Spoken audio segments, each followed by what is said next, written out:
Hey friends, welcome back to the channel. This is Aman. So Apple recently had their spring event on April 20th where they announced the launch of their AirTags as well as a refresh of the iPad Pro, iMacs, and Apple TV. And just like last year's event where they set the bar of virtual presentations, this was no different. It was covered with a wealth of information, seamless transitions, and overall left me excited for what's to come. So I'm going to try my best to condense that information for you that was presented during the event. And I'll also timestamp it so you can go ahead and skip to the section that most interests you. So with that said, let's get to it. But before I get started, I want to thank you so much for being here. This channel is my way of sharing my love and understanding of tech with you. So if you like the content, feel free to subscribe to stay up to date. So first off, let's start off with the Apple AirTags. So the Apple AirTag is a small, compact device that allows you to find your personal belongings wherever there may be using the Find My app. Then the Find My app is essentially the same app that you use to find your Apple products if they ever get lost or stolen. One of the cool things about the Apple AirTag is that it allows you to replace the battery using those existing circular cells that you might find in a watch. And that's pretty cool of Apple to allow you to use an existing battery that's out there instead of one of their own proprietary ones. So definitely +1 over there. Another awesome part for the Apple AirTag is that you can customize the band around it. I think that's going to be one of the bigger selling points of it, and you can also engrave it as well, so you can really make it your own thing. One thing that I personally don't see yet is like it's very limited in terms of usage. One thing, the obvious ones that come to mind are for your keychain, your bag, maybe even your pet. But it'll be pretty cool to see what other people use them for. And they're very reasonably priced, in my opinion, especially when compared to to the counterpart, to the competitors like Tile. So for one, it will be $29 US, and for a pack of 4, it's $99 US. So now the iMac is an interesting one just because it's a throwback to when I was younger, when those colorful iMacs came out, and they would be available in, at the time it was elementary for me. And now they're bringing it back with their new iMac, their iMac line. And it's going to be coming with the inclusion, of course, with their M1 chip. And they did some really cool things with it as well. I mean, this thing is slim. It's incredibly slim for an all-in-one computer. And I think from a technical perspective, it's a marvel.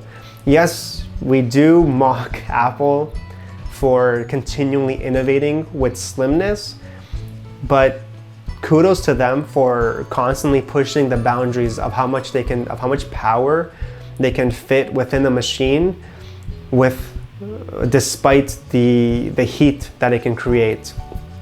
So definitely amazing work there. So some of the updates on the iMac that are coming along is the obvious one first is the variety of colors that you can choose from, which is plentiful of colors. I mean, it's definitely one of the things where they were leaning towards and maybe foreshadowing through their entire event with the various colors. But it's definitely exciting, and the colors do look very modern and sleek.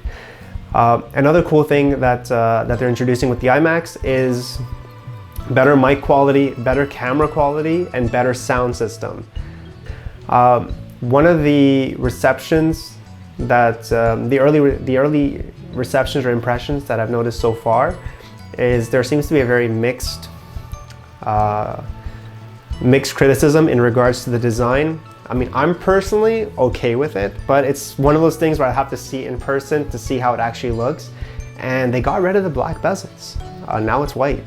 So I personally always disliked the white bezels around the iPad. I'm not sure how I'll react to the white or silver-esque bezels around the iMacs. But to be seen. Again, this is just an early impression based on the presentation that we saw. So the announcement of the iPad Pro is something I was definitely more excited for, just because I currently use the iPad Air 3rd generation. And not that I'm looking to upgrade anytime soon, but it's always very fun and exciting to see what Apple does with their top of the line iPads. So one of the positives this time around, or huge positive, is that they're introducing the M1 chip within their iPad Pro series. And it's the same M1 chip from the MacBook Air, MacBook Pro, and the soon-to-be iMacs. And this is huge, considering how much more powerful the iPad Pro will be. One of the other cool things that they're introducing, only with the 12.9-inch model, is their use of the micro LEDs, which Apple brands as XDR. And their XDR displays are extremely vibrant, has gorgeous colors, and it's used on their Pro display as well. So to have that come to the iPad Pro, to me, is the bigger game changer than the inclusion of the M1. But I'll get to that in a moment. Another cool thing about the iPad Pro is that it's going to come with support for the 5G network, and they'll be repurposing the USB-C as a Thunderbolt port as well, which will allow for faster read and write times when you're moving files from one location to the iPad or the other way around. But now here's the drawback. It's just too much power. Yes, the M1 chip is extremely powerful. Yes, it's offered in the MacBook Pros and again soon to be iMacs, but the drawback here is actually the iPad OS, because on the other platforms you're able to take advantage of the Mac OS Big Sur. In this case, I probably mispronounced that. I think it's Big Sur, but whatever. So you're able to take full advantage of it by installing full-fledged applications such as Final Cut Pro or any of the Adobe creative products as well, and you could do a lot more on the Mac OS versus the iPad OS. So it'd be very interesting to see on how far the developers of those applications will be able to push themselves forward, or maybe down the line it'd be cool if Apple would bring in some of their full-fledged applications to the iPad, like again the Final Cut Pro.